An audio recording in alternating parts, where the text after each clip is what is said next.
Nesse dia do Bom Pastor, nós nos voltamos para Jesus, o pastor por excelência.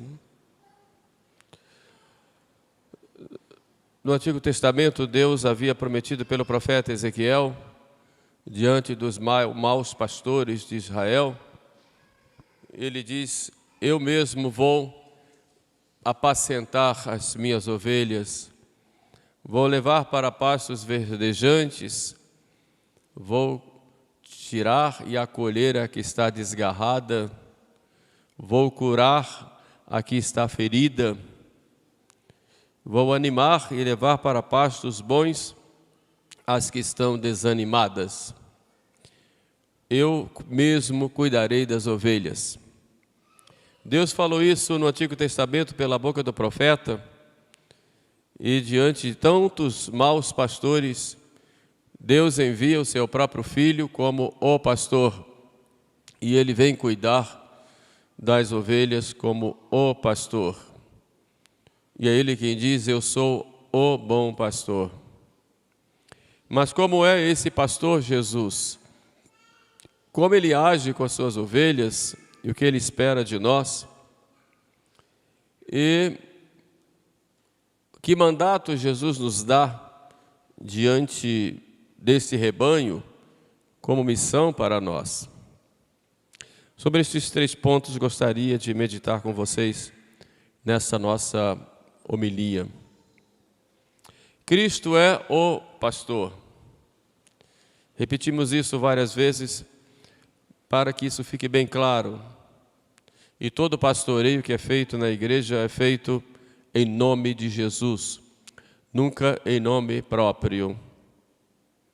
E todo pastor será bom pastor na medida em que seja essa expressão visível do pastor Jesus. E Ele é único. Quando Deus criou o homem, criou a sua imagem e semelhança, deu-lhes graças espirituais, sobrenaturais, e eles perderam essa graça com o pecado, mas continuaram adorando o verdadeiro Deus. Com o passar do tempo, o homem foi se desviando do culto ao verdadeiro Deus e foi criando para si deuses estranhos. Daí a origem das religiões. O homem é um ser religioso. Deus colocou no coração de cada homem o sentido do transcendente, o sentido de sair de si mesmo e ir para o alto. E na revelação primitiva aos nossos primeiros pais e aos patriarcas do Antigo Testamento, Deus foi se mostrando como Ele é e como Ele quer ser adorado e amado. Mas por causa do pecado, o homem foi se desviando, e este sentimento religioso foi sendo ludibriado pelo demônio, e aí os homens foram criando várias religiões, vários modos de adorar a ídolos, deixando de adorar o verdadeiro Deus. A origem das religiões está, em primeiro lugar, nesse sentimento religioso e, em segundo lugar, no abandono do culto do verdadeiro Deus e, em terceiro, nesse engano que o demônio faz às almas, ele querendo se colocar como Deus. E assim vai construindo deuses falsos, e as religiões antigas foram se espalhando, umas maiores do que as outras. Mas a nossa fé, ela é fruto de um Deus que vem a nós e que se revela para nós. Nós não construímos a nossa religião, pelo contrário, nossa religião é uma religião revelada. Ou seja, Deus nos procura porque nos ama e quer estabelecer conosco comunhão. Como os homens tinham se desviado no início, já no Antigo Testamento, Deus então escolhe um homem, e este homem que foi fiel a Ele, Deus prometeu formar dele uma grande nação. Este homem se chamava Abraão. Eu te farei chefe de um grande povo. E Deus, com Abraão, formou o povo que nós chamamos de hebreu, depois passou a ter o nome de judeu, e a este povo Deus deu a lei, Deus deu o culto como ele queria ser adorado, Deus conduziu esse povo pessoalmente através de profetas, de juízes e de reis. Esse povo se desviou muitas vezes, Deus puniu, o povo se corrigiu, e deste povo Deus queria espalhar o seu amor através desse povo para toda a humanidade. Até que na plenitude dos tempos a este povo Deus mandou o seu próprio Filho. E aí se realiza a profecia de que Deus vem pisar nesse chão para pessoalmente cuidar das ovelhas. Esse povo o rejeitou em grande maioria, muitos o aceitaram e depois Cristo deu o mandato para que fossem pelo mundo inteiro e fossem feitos de todos os homens discípulos dele. É aí a origem da Igreja Católica, a Igreja de Cristo, que é fruto dessa revelação primitiva, da revelação do Antigo Testamento, que desemboca na revelação por excelência, que é a revelação do próprio Filho de Deus. De modo que há uma revelação de Deus. Hoje infiltrou-se em alguns meios teológicos, e por conseguinte também na igreja, uma ideia falsa de que todas as religiões são boas e que Deus teria pulverizado a sua revelação nas diversas religiões do mundo inteiro, de modo que todos os caminhos levassem a Ele. Então, tanto faz ser animista, adorar a ídolos, adorar a animais, por exemplo, ou aos espíritos das florestas, tanto faz adorar como adorar os deuses do budismo, que não tem Deus nenhum, e do shintoísmo, e por aí vai. Como se todas essas religiões formassem uma coisa só.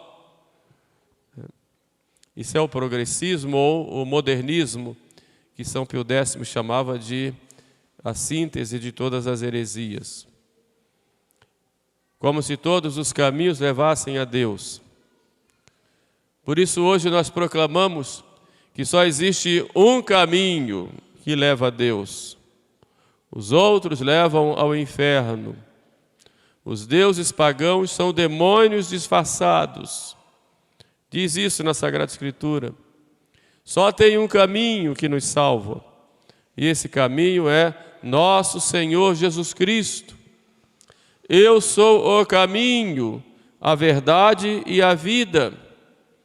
Não existem caminhos, só existe um, que é Jesus. Ninguém vai ao Pai senão por mim. Ele é o pontífice, ou seja, a ponte entre Deus e os homens. E com sua morte na cruz, ele veio reconciliar a humanidade que havia caído no pecado. E à medida que essa reconciliação vai sendo aplicada a cada um, vai sendo através da igreja.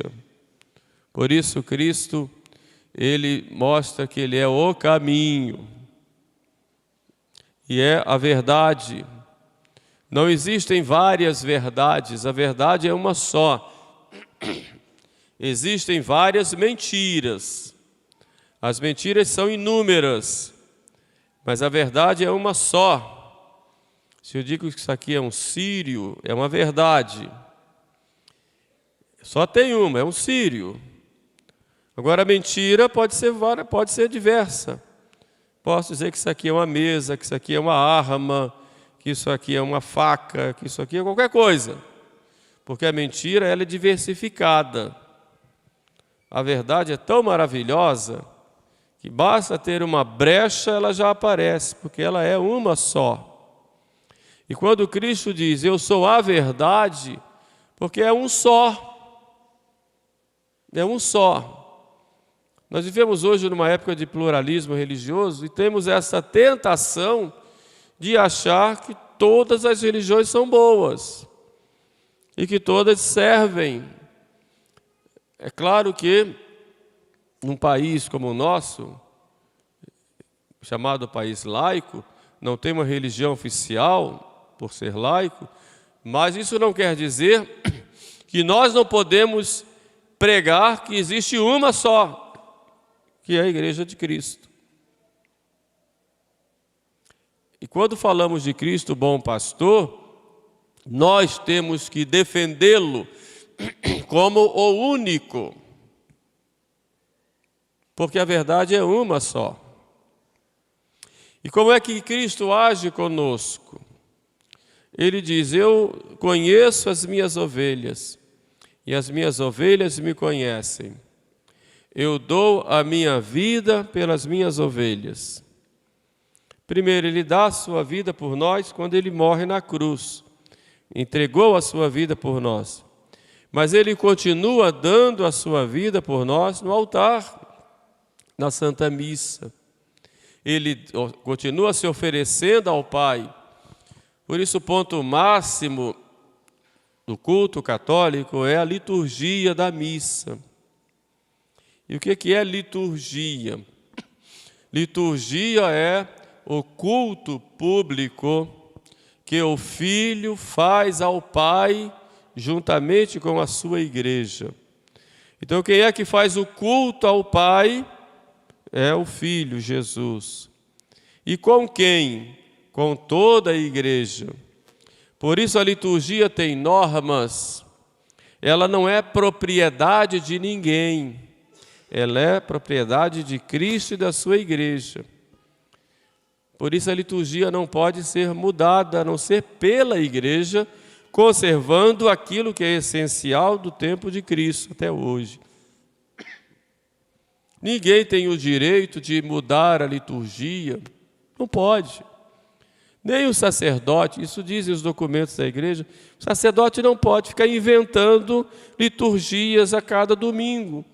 Hoje vamos juntar uma equipe e vamos inventar uma coisa nova. Por isso tem os livros litúrgicos, que tem lá as rubricas, aquelas letrinhas em vermelho, dizendo, tem que ser assim. Não pode ficar inventando, mudando, porque nós não somos proprietários da liturgia. A liturgia é de Cristo e da sua igreja, não de um padre em particular. E nós somos servos da liturgia para, em nome da igreja, celebrarmos a Santa Missa. Então, quando eu estou aqui no altar, eu celebro a missa com a igreja. Então, eu tenho uma responsabilidade diante de Deus, diante da igreja. Eu não posso ficar mudando, inventando coisas novas a cada vez para ficar mais interessante para o povo, para agradar mais ao povo, para fazer um espetáculo que todo mundo goste. Não é isso liturgia. Liturgia é para Deus. Todos participamos dela, como já uma imagem da liturgia que é feita no céu com os anjos, tendo Jesus à frente. Assim ele é pastor, que vai estar dando a sua vida por nós no altar. Depois ele dá a sua vida para nós na Eucaristia. E recebemos a vida. Então ele, como pastor, ele dá a vida às ovelhas, e pelas suas ovelhas. Mesmo que tenha que ser maltratado, ferido, ele está dando a vida. Dá a sua vida também nos ensinando, nos mostrando o caminho. E como é que Cristo nos ensina? Através da igreja, do ensinamento da igreja chamado de magistério, que é todo aquele ensinamento que a igreja tem desde o tempo de Cristo até hoje.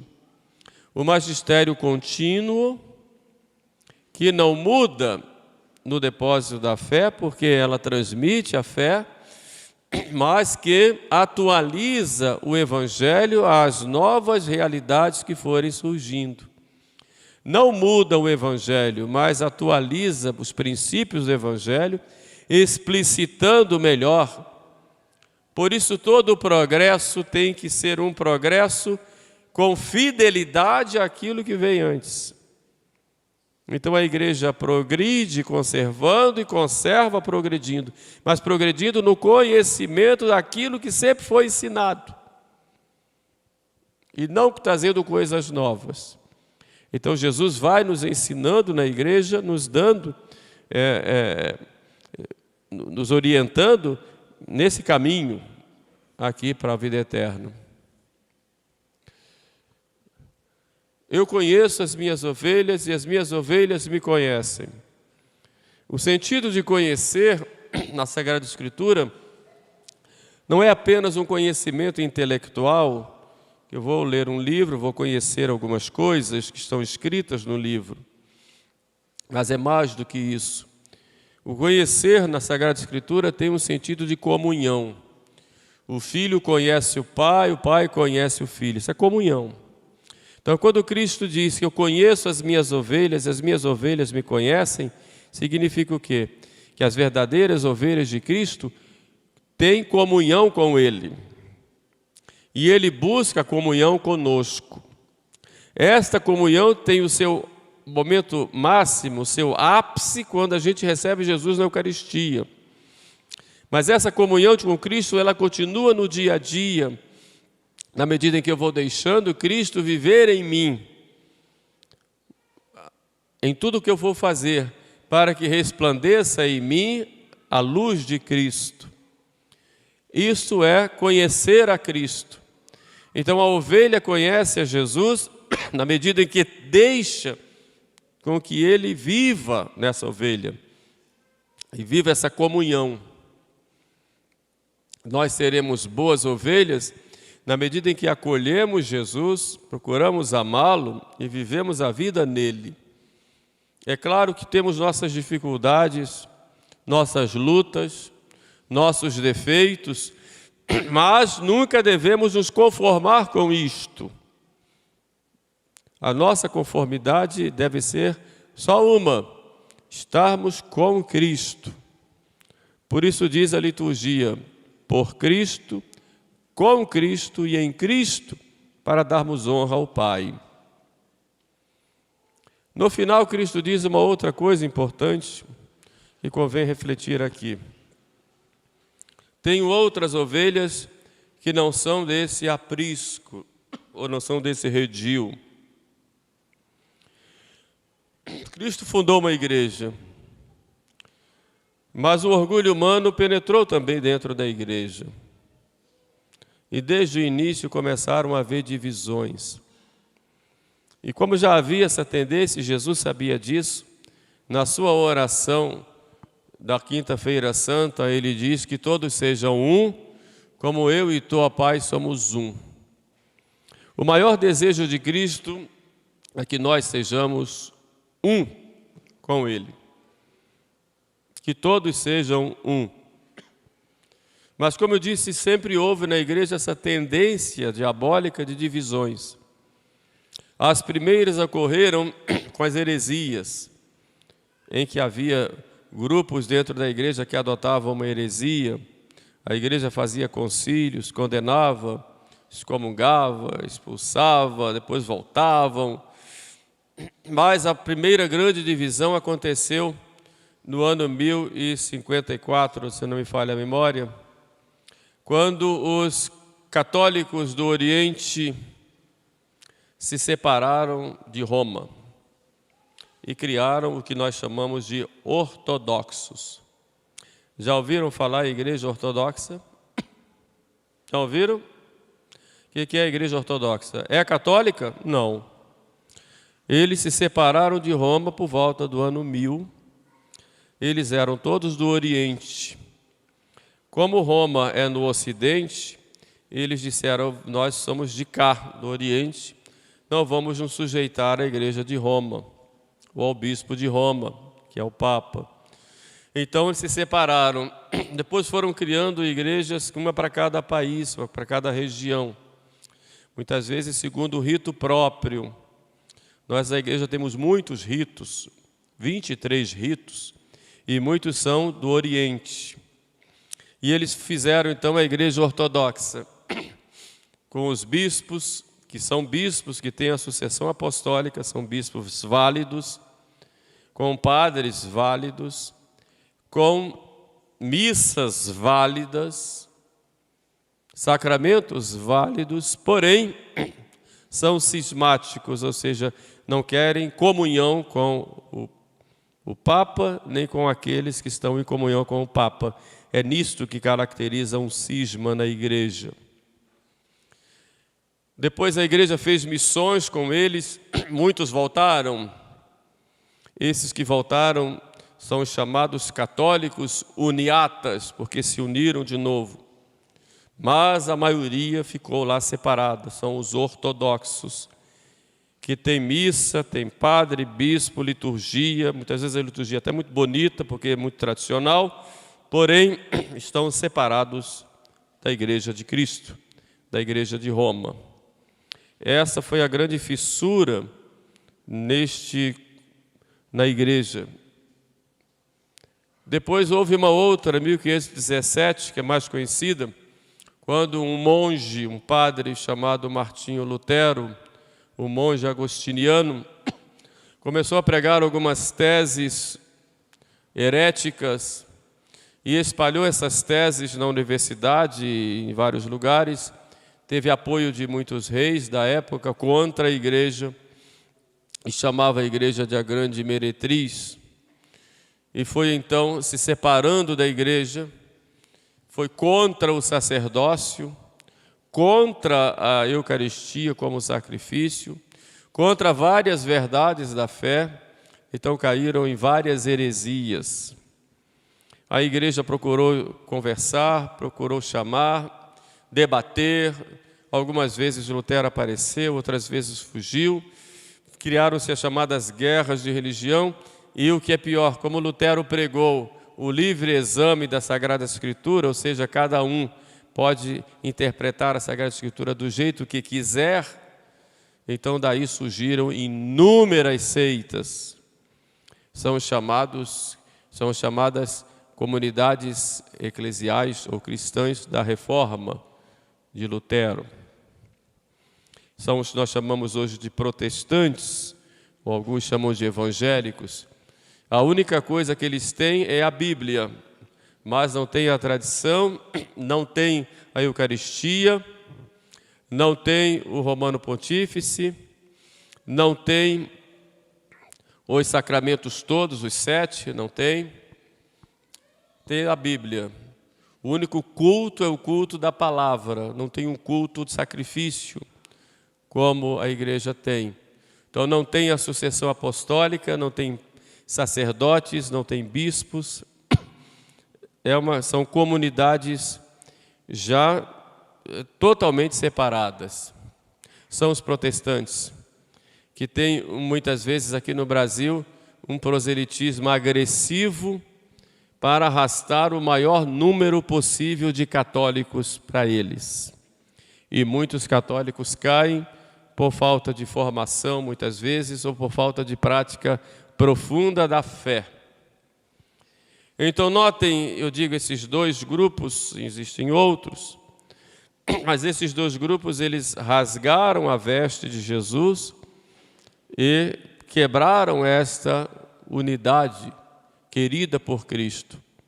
São cristãos porque têm a raiz cristã, porém estão separados. Quando Cristo diz que tem outras ovelhas que não são desse aprisco, em primeiro lugar ele se refere àqueles pagãos que devem vir pela conversão.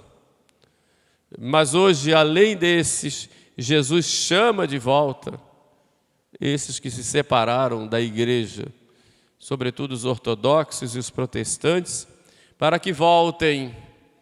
E a igreja reza hoje, de modo especial, nessa festa do Bom Pastor, para que eles sejam atraídos pelo pastor Jesus e voltem para casa, voltem para a igreja. E que sejam recebidos com alegria, acolhidos com alegria, porque são irmãos nossos que tinham saído e que estão voltando. Esse é o desejo de Jesus, quando fala haverá um só rebanho e um só pastor. Por isso nós devemos rezar muito pela unidade dos cristãos. Esta unidade já se encontra na igreja, mas que ela seja abraçada pelos cristãos do mundo inteiro. É um desejo de Jesus. Jesus não nos quer divididos, nos quer unidos na fé, unidos na doutrina, no culto a Ele, sobretudo na Eucaristia, e nos quer unidos no mesmo governo, sob o sucessor de Pedro. Rezemos pela igreja hoje, peçamos pelos nossos pastores, sobretudo pelos nossos sacerdotes, que são esses pastores que estão mais próximos de nós, para que sejam presença de Cristo pastor, que cuida de seu rebanho e que tenham como fim único a salvação das almas, porque é para isso que Cristo fundou a sua igreja. Peçamos, pois, a Virgem Maria, que é a mãe do pastor por excelência, a mãe dos pastores, que ela interceda por nós, ela que em Fátima fez a sua queixa de que a igreja passaria por grandes crises, que ela agora interceda por nós, nesta grande crise pela qual nós passamos na igreja do mundo inteiro, para que possamos ter dias melhores e sejamos todos unidos sob o único pastor, Jesus Cristo, nosso Senhor. Amém.